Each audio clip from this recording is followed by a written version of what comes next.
koca ormanı. Sen kimsin? Geyikli derler bana.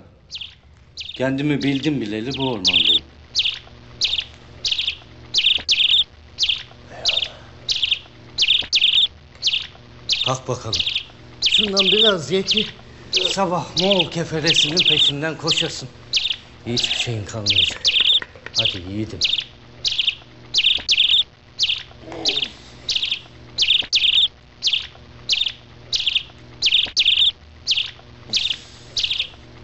Bu bitecek yiğidim. Anam ağladı bunu yapana kadar. Hem bu biterse sana kırmızı etle kımız vereceğim. Taze kımız, günahsız olanından.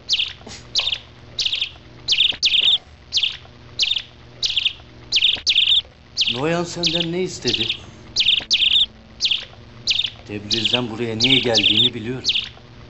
Senin için. Senin gibi birini yakalayıp öldürmediyse istediği mühim bir şey vardır.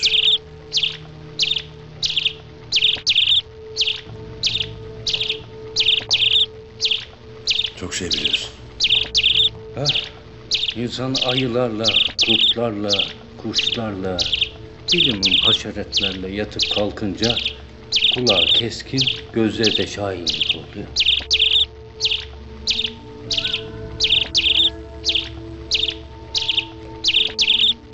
Noyan'a istediğini vermediğim belli.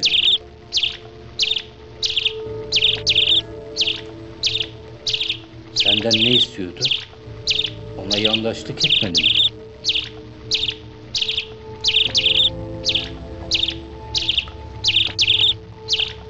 Evet. Bundan gayrı attığın her adıma dikkat edeceksin beyim. Çünkü bundan gayrı sevdiğin ne varsa Noyan'ın tehdidi altındadır bilesin.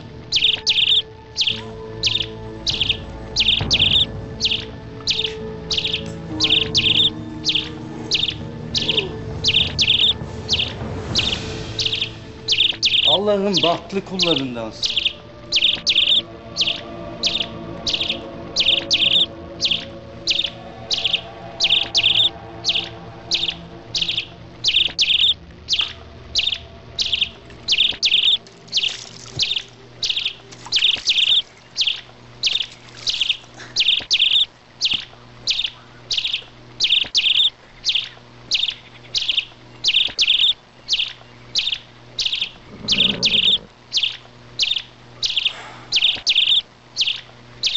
Göklü denen iti yakaladık.